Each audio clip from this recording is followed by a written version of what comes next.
Lot was a nephew of Abraham. The only man that was called a friend of God. And you see, Abraham walked with God. Abraham was a friend of God. Abraham had a relationship with God. Yeah. But Lot had a relationship with Abraham. While Abraham was walking with God, Lot was walking with Abraham.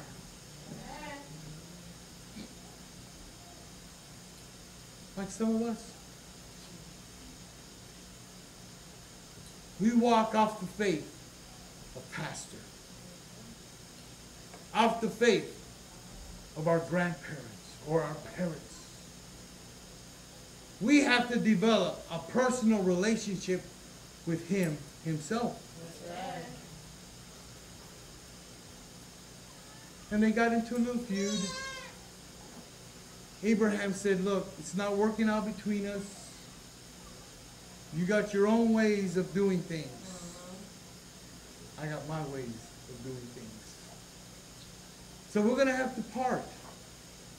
And Lot looked toward Sodom and Gomorrah. His wife is never mentioned until he got to Sodom and Gomorrah. Lot says, I like it over there. Kind of looks the glittery lights. Really nice over there. A lot of activity going on. I kind of like it that way.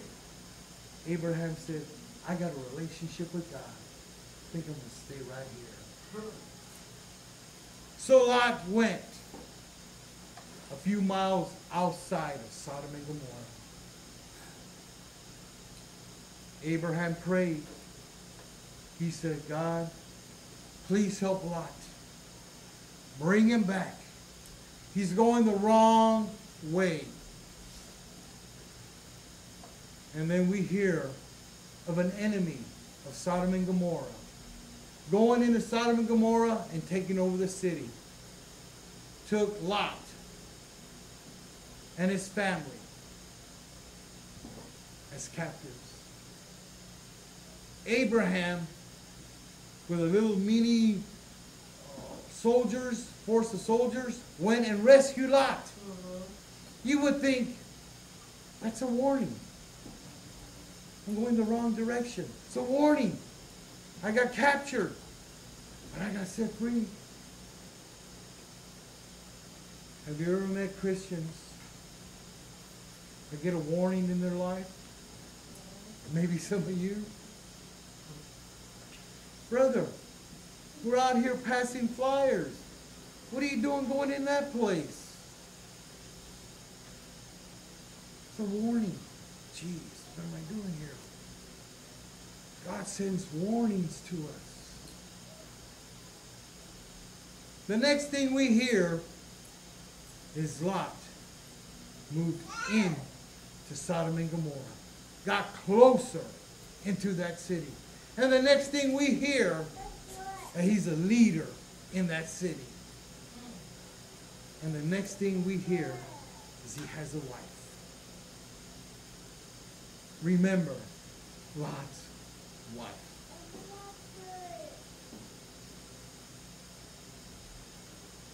We could assume by this time that Lot's wife was a non-believer. The Bible says, be not unequally yoked together with non-believers. What that says in the original language, in the Greek language, is do not be unequally yoked together with unbelievers. And what that really means is do not be unequally yoked together with unbelievers.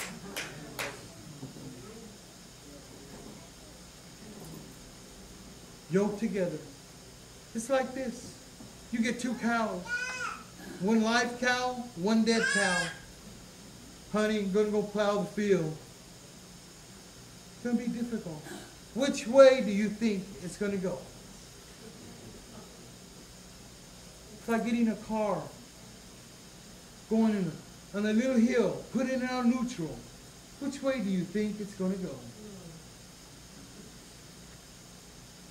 Years ago, had this lady come to me in a church, told me, well, I'm going to marry this guy. I says, is he a believer? Yeah, well, yes, I believe. Yes, I think. I'm almost sure he is. Does he go to church? Well, yeah, of course, yes. Easter 3 years ago, he uses God a lot. I says, no. Don't be unequally yoked together with non-believers. Women should be finding a man who is a man of God. He's supposed to be the leader of the home. And men should be finding virtuous women of integrity, those that fear God.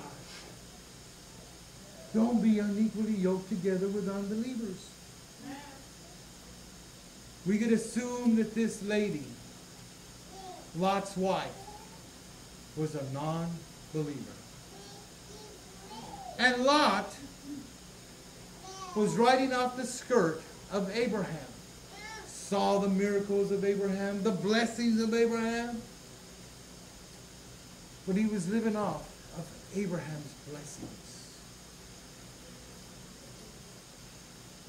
He was a compromiser, Lot. He believed in God, but he wanted the best of two worlds. Just like a lot of Christians today. It is stated that 90% of America claims to be a Christian. 90%. But only 15% of that 90% go to church. And out of that 15% that go to church, only 8% read their Bible. Wide is the road that leads to destruction. Narrow and few are upon it. Remember Lot's wife.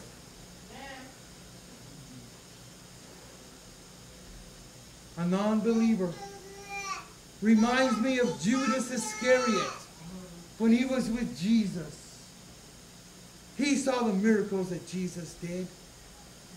He saw Jesus bless people, feed people, walk on water, call the dead to rise again. He saw these miracles and yet betrayed him. I'm reminded about Paul, who wrote 2/3 of the New Testament, had his sidekick, Demas, who walked with Paul, saw how Paul operated. An eloquent man, a smart, wisdom-filled man, did miracles by the hand of God, and he forsook him. I'm reminded of the great prophet Elijah, who had his servant Gehazi. He saw Elijah call people from the dead to rise again, commanded the sun to be still, commanded rain to fall, and then Gehazi, the servant, betrayed Elijah.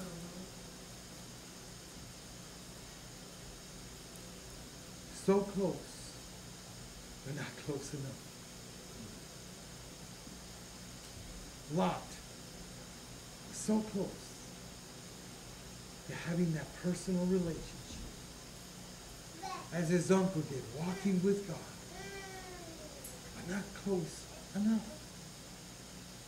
Abraham had to pray, rescue my nephew. Just like we have to pray for some of our beloved ones. Rescue them. And God sent angels into that city.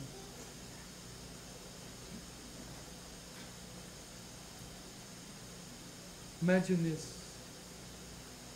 Lot is standing at the gate. He was a leader at the gate. These two angels appeared to him. Lot, he knew they were angels. I want you to get your wife. I want you to get your cousins, your family, and get out of here. We're going to destroy this city.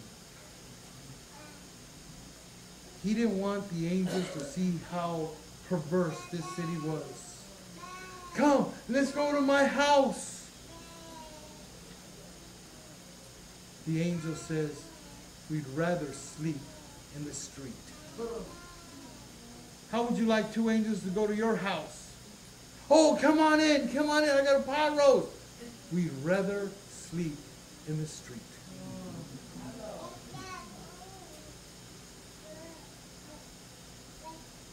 And then all the men of that perverse city wanted to have sex with these angels. The angel says, we can take care of ourselves. We'll take care of this. We can take care of ourselves. And he says, friends, brothers, don't do these to these angels. Friends? Brothers? Sometimes we become a friend to the world. The Bible says, be not a friend to the world, because you might just be an enemy of God. Be not conformed to this world, but be you transformed by the renewing of your mind. Friends, brothers, some Christians believe in their heart God delivered them from alcohol, and they can go into a bar. I'm going to minister to them. I'm going to tell them about Jesus. You forget. You do have a new nature, but you also have an old nature. They don't have a new nature. They got an old nature. It's easier for you to go down to their level than for you at that situation to bring them up to your level. Remember Lot's wife. Worldly, not prepared for the judgment that was about to come upon Sodom and Gomorrah. Noah's time, eating, drinking, partying, going on business as usual, but not prepared for the judgment that was to come upon Noah's time. Remember Lot's wife. The Bible says that when she looked back,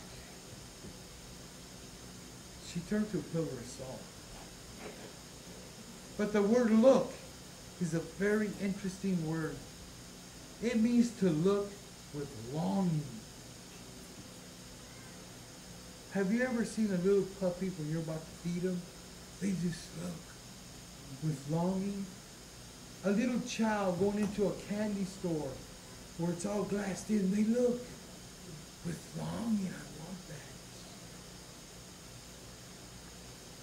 that. A young man sees a nice sports car. Oh, I want that. When she looked back with longing. I want to go back. Remember Lot's wife. Don't look back. The Bible says, once you put your hand to the plow, don't look back. We sing the song, I have decided